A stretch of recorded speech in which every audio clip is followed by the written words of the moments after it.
Have you ever felt that social media is taking a lot of your time? Have you ever felt that you are losing part of your life with technology? Have your emotions changed drastically when you have spent a long time in social media? Sometimes how you might question yourself about if is the social media good to you and the people who surround you?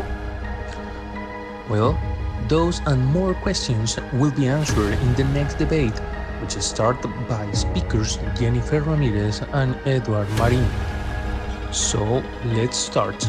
First, from your point of view, what are the effects that you believe social media have on children and adolescents?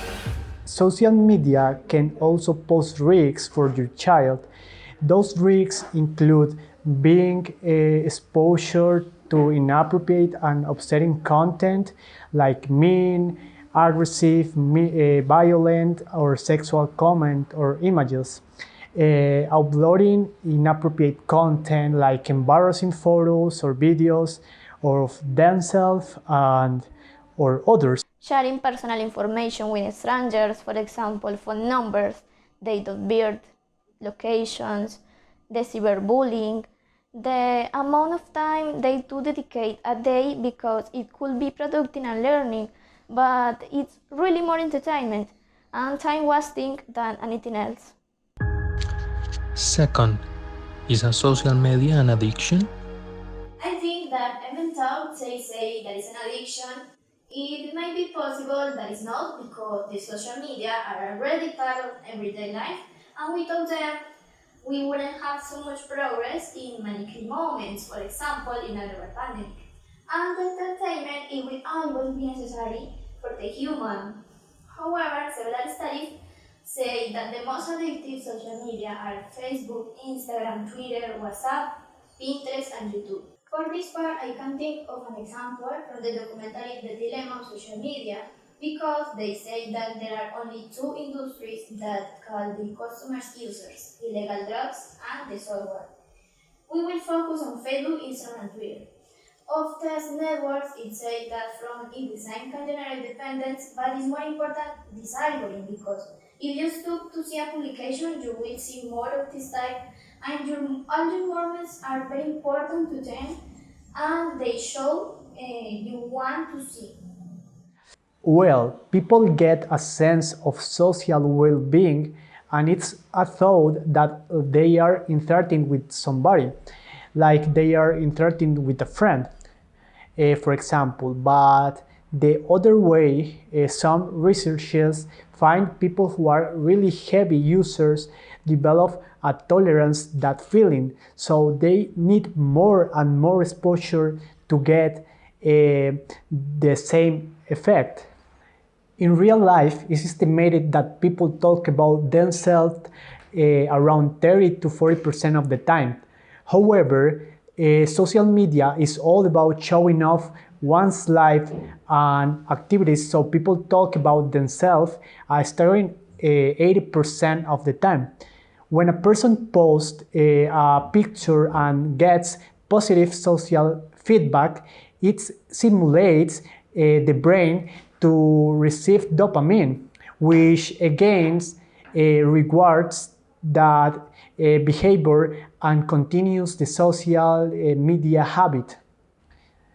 And a research has shown that there is an undeniable link between social media use, negative mental health, and low self-esteem. While social media platforms have their benefits, using them too frequently can make people feel increasingly unhappy and isolated.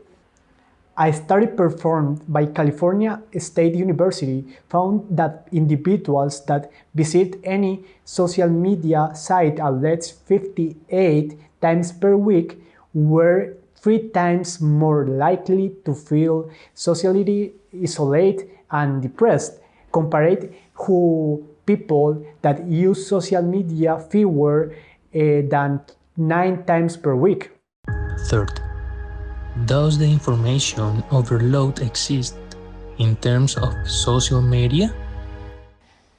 Technology opens the doors to a world of information and put it right in the palms of our hands.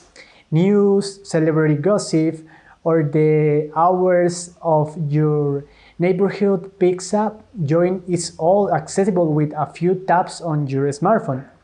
Advances in tech have come with a few of conveniences, but all the time they can handicap us. This is all because we are constantly bombarded with the information and no longer knew how to process it all. Being overexposed to digital media can tend to affect your mental and emotional well-being as well as cause various physical problems such as backaches, headaches, weight gain or weight loss, blurred vision, and many others. And the fake news. The freedom on the internet and the fact that virtually anyone can publish anything they want online has made it incredibly difficult to distinguish between real and fabricated information. We have a problem because we are more likely to believe news if it's shared via a friend, for example.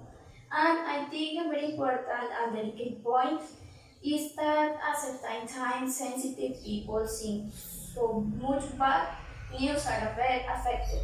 For example, in the Alto station in Colombia, several people died for defending human rights, and this is very frustrating.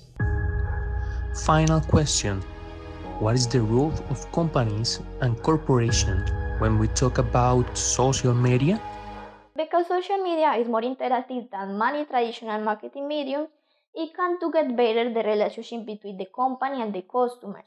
For example, if the company uses the social media to ask customers to offer feedback and opinions, the customers will feel the talks matter to the company, potentially increasing their loyalty.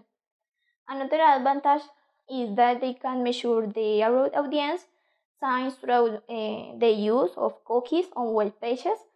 They can get results on navigation on this page, including the duration in it and if they leave it quickly. By having test results, they can define what is the real audience and what is the potential audience.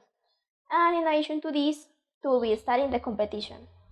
So for this point, we know that while social media allows companies to quickly spread the message to a massive and diverse audience, it also brings risks that companies must consider.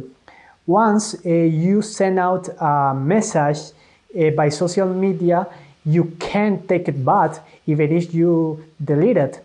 By then, thousands of people may have shared your status, updates, or blog post. And in addition, anything you post is considered public information, and you should see it quoted in social media.